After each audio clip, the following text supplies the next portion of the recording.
Mother's Day. I'm really excited to talk with you guys this morning about our mothers. In fact, we're going to take a little bit of a departure this morning, and I was talking to at the pre-service meeting this morning. We were talking about the fact that, in fact, over 4 years, I've only done one Mother's Day message. And I thought I would try it again today, but I was cautioned very strongly that the last time we did a Mother's Day message somebody even said, boy, you really drop-kicked moms this morning. So we're not going down that road this morning, okay? So moms, I want you to be encouraged this morning. We've got great things to share with you, and we love and appreciate you. But I think it was Rose Nyland who said that being a mother isn't easy. And she said, if it were, dads could do it. I don't know if she's right about that or not. I think there's probably more to it than just that. But I mean, consider that for a moment and think about what that means. I mean, mom, she's the one who, in exhaustion, tucks her kids into bed at night and says, "Good night, I'll see you in the morning." And then she laughs and giggles as she sees her kids 16 more times before she finally falls asleep. Am I right about that? It happens all the time. She's the one that is sitting at the lunch table, and she puts down her sandwich to go running when she hears a small voice crying out in the distance, "Come wipe me." And mom puts her sandwich down. She's a good mom, right? I mean, the seasoned mother is the one who's learned never to announce to anyone in the family that you're going to be in the bathroom for a few minutes, because what everybody else in the family hears you say is, "Family meeting, everybody follow me to the bathroom right now." I've also learned about mothers is that when I buy the family-size pizza, I decide I want to feed everybody. I mean, you know the one I'm talking about, the one where they cut it into square pieces. You get this big honking pizza, and they cut it into square pieces. And it's funny because Dad's favorite piece is always, are the 4 or 5 right there in the middle, right? And the kids' favorite pieces are the ones that are on the outside. But it's funny to me as I learned that my wife, her favorite piece is, that little corner piece that has absolutely nothing on it, but yeah, that's a mom. That's what they do. And it's the same thing with the bucket of chicken too. Have you ever noticed this? Dad's favorite is the chicken breast, the kid's favorite is the drumsticks, and what's mom's favorite? It's the thigh or something like that. So, yeah, that's what mom does. I mean, she's the family doctor. She cares for everybody. Every scrape and scratch she can treat. She treats everyone who has the upset stomach. She's the family counselor who's crying with every daughter's broken heart. She's the family nutritionist, making sure that the kids don't live on hot dogs and mac and cheese alone. She knows precisely how long, and I know that you know this, precisely how long the chicken can stay in the refrigerator before you have to throw it away, right? Because Dad would say, "It's only been in there 3 weeks." Well, we can still eat that.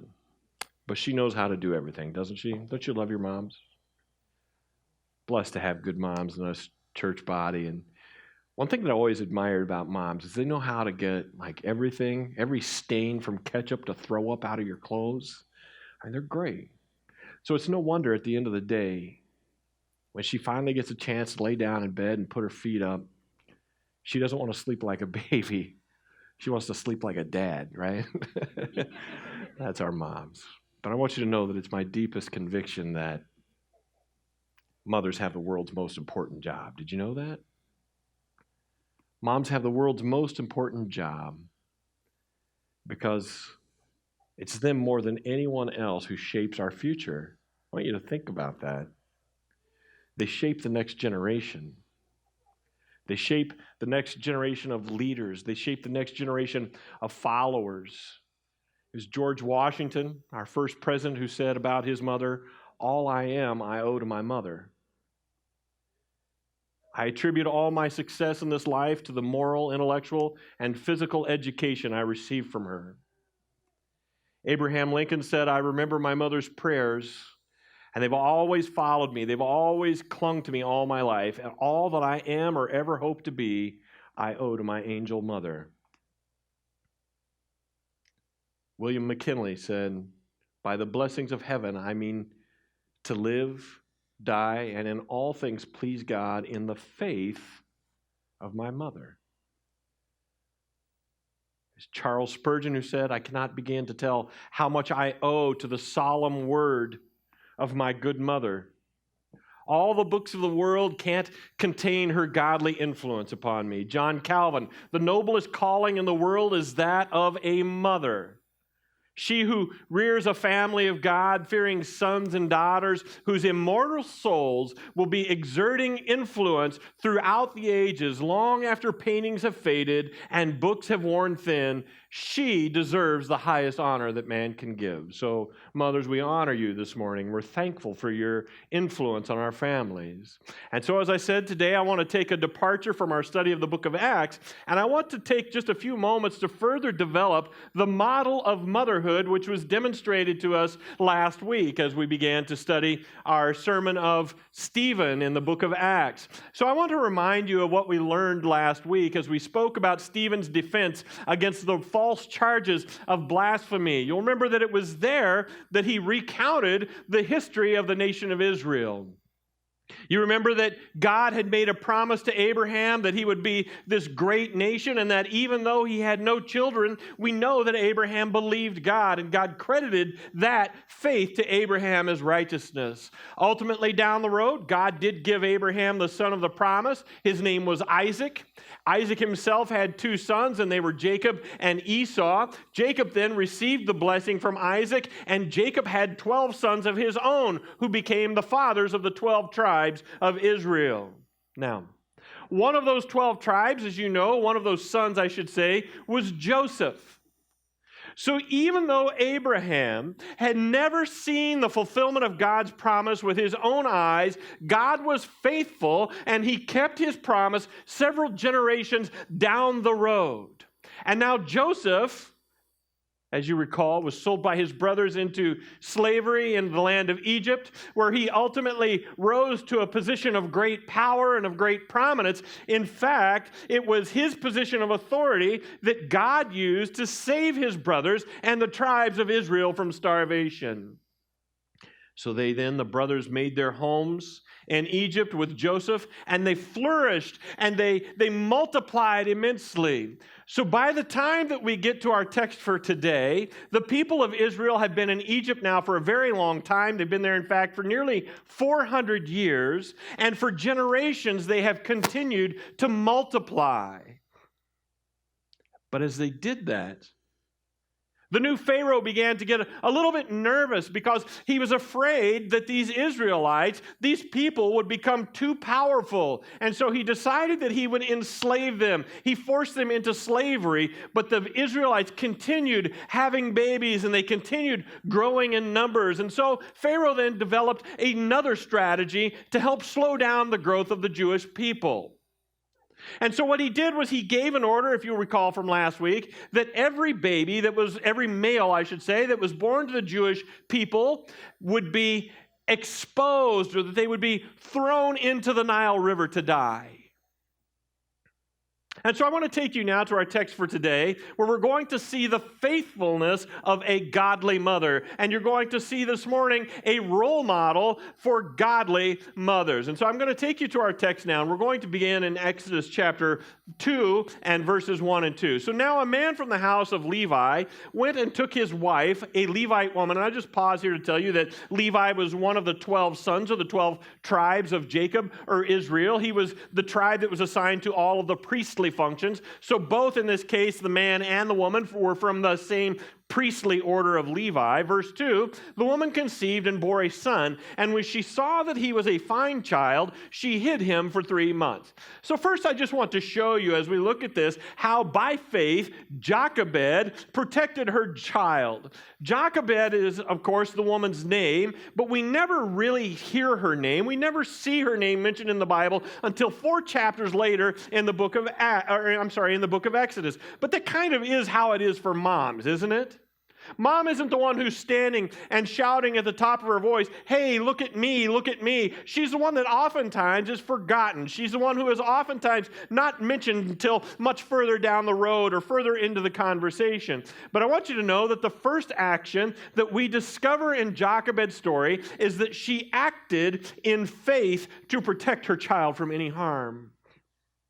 She reminds me of the story of a hen with a brood of chicks. How many of you moms would say that you're kind of like a mother hen? You're protecting your chicks, you're protecting your young. I think all of you would probably say that. Well, this particular mother hen lived on a farm in the prairie, and one evening she looked up at the sky and she saw that it was aglow with this strange color. It seems that a spark had ignited a prairie fire, and the flames were spreading quickly, and they were burning their way across the prairie fields, consuming absolutely everything that was in their path. And so, in a panic, the mother hen began to call her chicks to herself, and one by one she gathered them under her wings to protect them. And with a blazing heat, the flames rushed in, but that mother hen did not budge. She sat there. In the morning, the farmer walked out to survey all the damage and see what had happened to his farm. But he was sure that he could hear the sound of muffled chirps that seemed to be coming from the edge of his field. So he made his way to the edge of the field, and he pushed something over with his foot. And when he did that, he was surprised to find that each of those chicks were still alive. They were alive and well. The mother hen had given her life for the sake of her young. She had protected them. She had covered them. And this story, as simple and yet as sad as it seems, really is a wonderful picture of the sacrifice that our mothers make for their children and for their families every single day. Isn't it? I mean, without a thought, without a single care for themselves, they sacrifice, they shelter, they protect, and they care for everyone in their family. They assume risks themselves to protect their brood, to protect their children, to protect their families, and to shelter them. That's what mothers do. And that's exactly what Jochebed did. You see, if she had been discovered hiding that little baby, not only would the baby have been taken from her and killed, but Jochebed, her husband, her daughter Miriam, they were all going to be killed. That's what would have happened to them. But she was a mother hen. Jochebed sat right there without a care for herself. She sat through the fire to protect her little babies. Now I want to take you to verse 3 and take a look at this. When she could no longer hide him, she took for him a basket made of brushes and daubed it with bitumen and pitch. She put the child in it and placed it among the reeds by the riverbank. And his sister stood at a distance to know what would be done to him. Can you imagine being Jochebed in that case, and taking that little boy and putting him in his basket and just letting him go? Moms, what do you think? Is letting go of your children one of the most difficult things that you ever have to do? I think that one of the most difficult things I can ever remember walking through in our family were the first few weeks of my oldest son's first year in kindergarten. I can remember Mom calling, crying that she just couldn't stand to walk away from this little boy as he cried and wanted to stay with Mom, and she had to just turn him over to Mrs. Bruzewitz, and walk away. And so I thought, well, all right, I'll take care of this, right? I mean, I'm Dad. I got it. I'll do it myself. And so the next day, I walked that little dude to school. And I got to Mrs. Bruzewitz's room, and he started crying, and I have to tell you that my heart was broken. And as I watched him cry, as I walked away from Mrs. Bruzewitz's room, I have to tell you that I sobbed all the way home. Because it's hard to let your little guy go. Isn't it, moms? Man, imagine what must have been running through Jochebed's mind. As she made this little basket, she knew what she was doing. And here she is making this little basket for her 3-month-old baby to put him in it and to let him go. I mean, I wonder how she felt as she covered it in pitch to keep the water out. What do you think it was like for her to kiss him on the head and to put him in that basket and hand the basket over to his older sister and say, "Here, Miriam, throw him in the river. Put him in the river."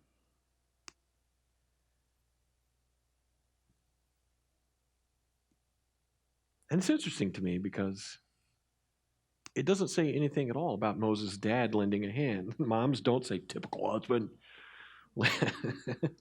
Leave all the mothering to me."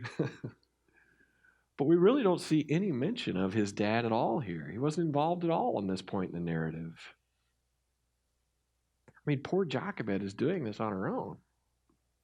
She's carrying this burden on her own. Why in the world would she do such a thing? Can I encourage you with something? Remember, Jochebed is a Hebrew woman. She's a Jewish woman. And she's been taught from the day that she was born about how God saved Noah in an ark as he made his way through the water. She knew about it. And I believe that she built this ark, this little basket, covered it in pitch, and put Moses in there and trusted God to save her son. I believe that. Young people, I want you to know that that's what your moms are doing. I want you to know that. I want you to know that their hearts break every time they let you go. I want you to know that your mom's heart breaks every first day of school. She goes home and parties after that, but I mean, it's kind of rough at first. But after she's had breakfast, she feels better. I'm just kidding. I want you to know, little girls, that your mom has her heart broken with every single first date. First day of college. I remember when my mom put me on an airplane to send me to basic training. And I saw her cry as she watched me go. As I walked onto the airplane, I looked back and my mom was crying. Once again, I think she partied all the way home, but I want you to know that moms can only do that because they're letting you go, trusting that you're in God's care, trusting that God will save you, trusting that in her absence, God will care for you.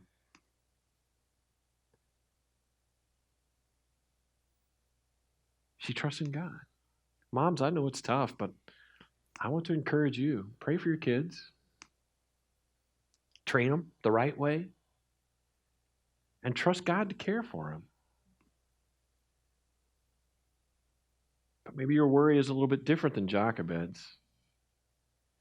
Maybe it's not the apprehension of what might happen to your child. Maybe you're worried, moms, as to something that has already happened to your child. Maybe you've gotten a call that was not good, that your child has gotten in trouble. Maybe he's been hurt. I think maybe even the worst thing that a mother could hear is that over the years, her child has turned away from the Lord. And maybe one day there was a day when that child came to mom and said, "Mom, I'm not going to church with you anymore." Maybe they've turned their back on you. Maybe they've turned their backs on the Lord. And maybe, moms, just like Jochebed, you found your hands shaking and your eyes blurred with tears as you let your little guy go. But I want you to know that when you find yourself in Jochebed's place, when there's nothing more that you can do, you have to let your baby go. And you have to entrust them to the care of the Lord. You continue to pray for them. You continue to fast for them. You continue to weep over them. You continue, of course, to be available to them. But you entrust them to God's care. Raise them right. Show them the way that they should go. And at some point, sometimes you have to just let them go, don't you? I want you to know, friends, that things are going to come to you in life that are really out of your control. There's nothing you can do. And so you've got to do the best you can. You've got to do just whatever you can, but ultimately, you've got to trust in God to care for your child. You've got to trust in God to care for your family. I read a survey that was taken of mothers, and the survey said that something like 73% of all mothers feel that they are totally under-equipped and totally inadequate to be mothers.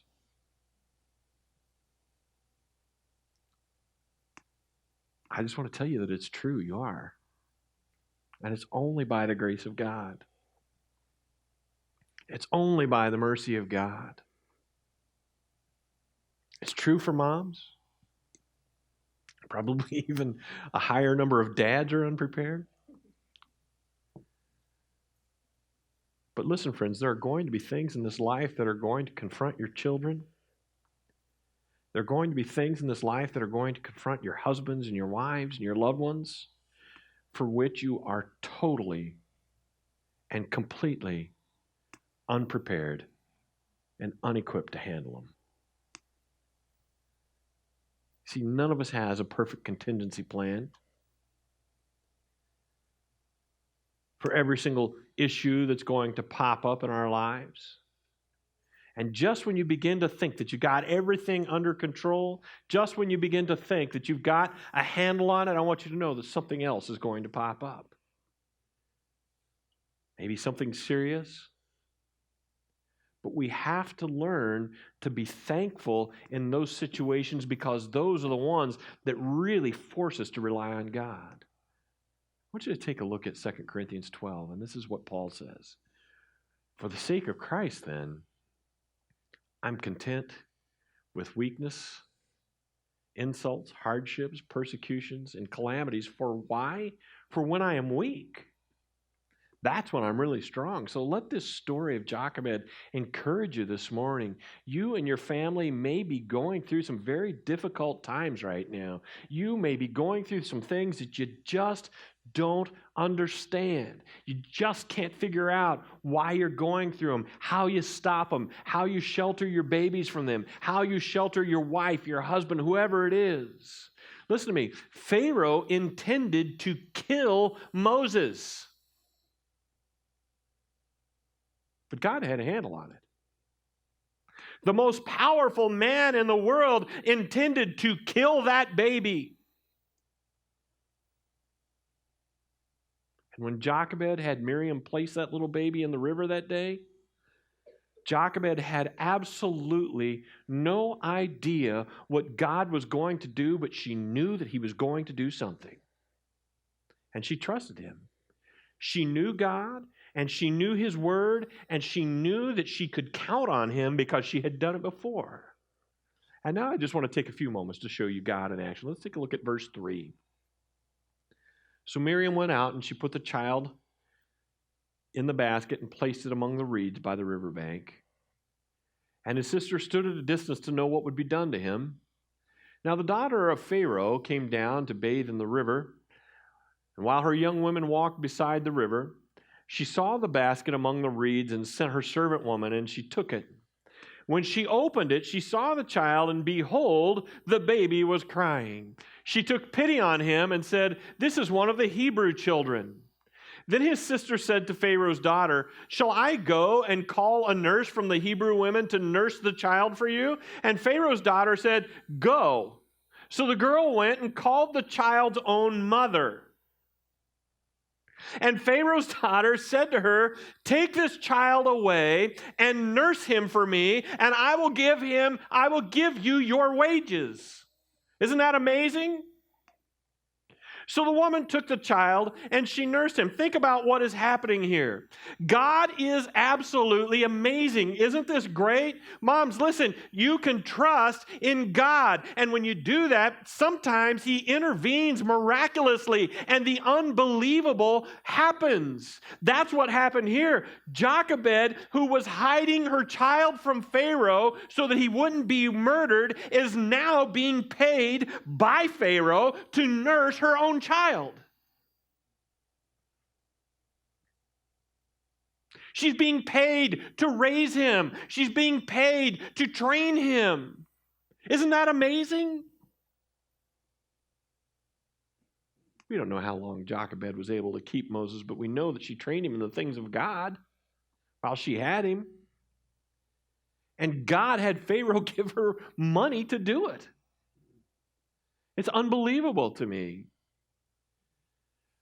Moms, listen.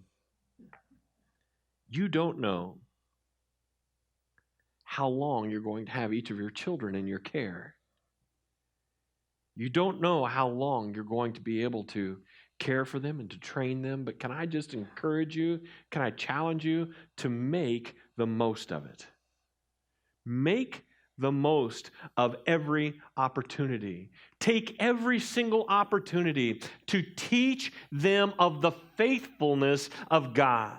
Take every single opportunity to point their attention to God. Let every single sunset, let every mountainous landscape be a lesson in the beauty and the majesty of God for your children. Let every illness be a case study in the faithfulness of God. Let every broken heart point your children to the God who loves and binds up and mends the broken heart. And make the most of every single opportunity in your lives to point your children to God. I believe that's what Jochebed did. I want you to see what the book of Hebrews says about Moses.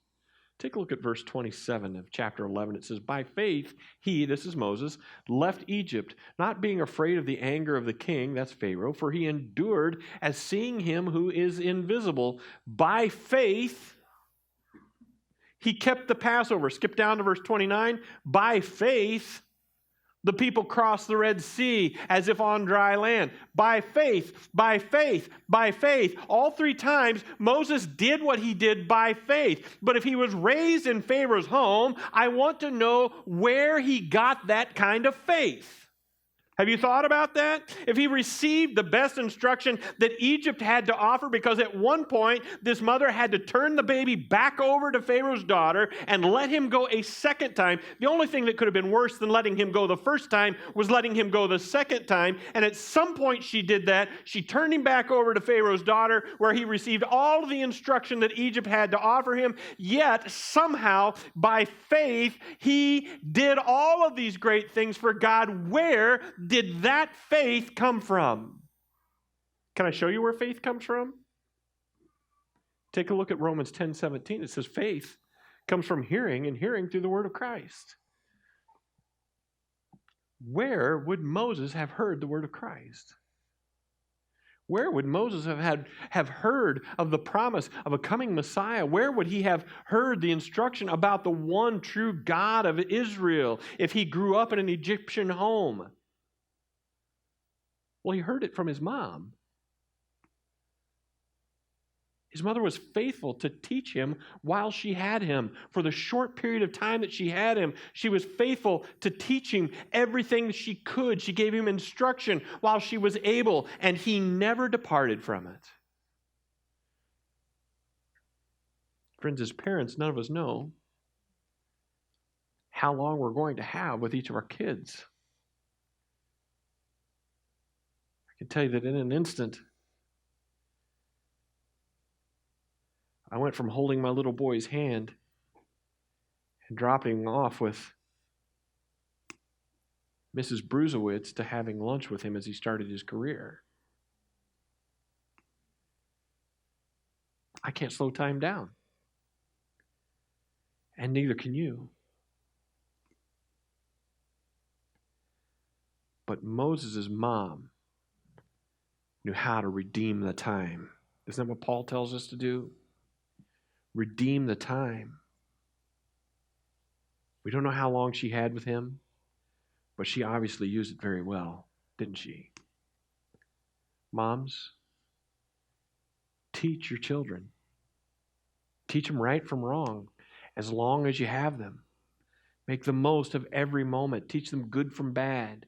Teach them how to make decisions that will glorify and honor God. Teach them about God. Teach them about Jesus Christ, who came to die for their sins. Teach them the right way, that they will walk in it and not depart from it. Teach them not just by saying words, but by living out your life in light of the faith that you have. Mothers, it's your calling, it's your ministry, and I want you to know it is the very highest calling.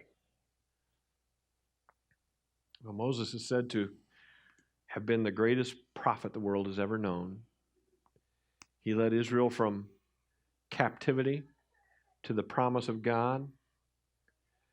Moses was the man who was the giver of the law, which was the foreshadow of God's great work in Jesus Christ.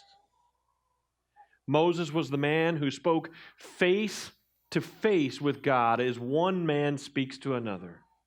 He spoke face to face with God. In fact, he was so valuable to God that when he died, God himself took Moses' body and buried it.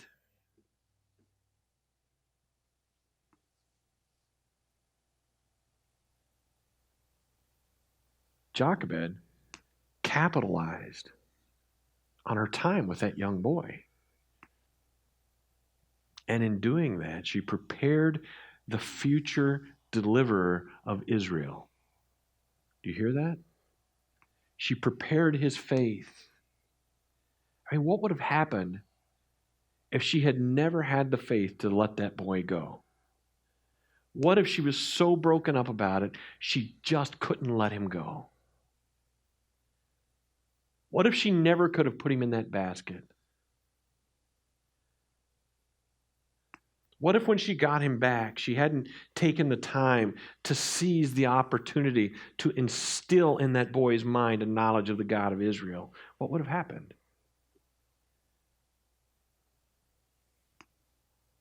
Who can find a mom like that? Who can find such a wife? One who sacrifices to protect,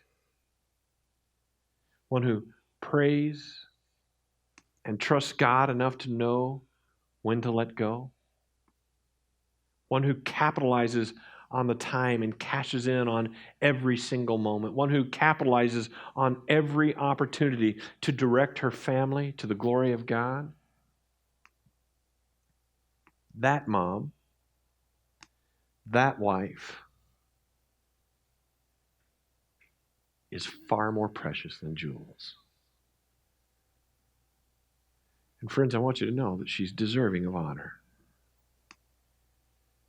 She's deserving of your biggest and greatest blessing. So today, I want to just encourage you all, if only for one day, make this a day where you honor your mothers. And then make every day Mother's Day and honor her every day. Mothers like that are more precious, more valuable than the finest jewels. Honor that mom. Give her respect.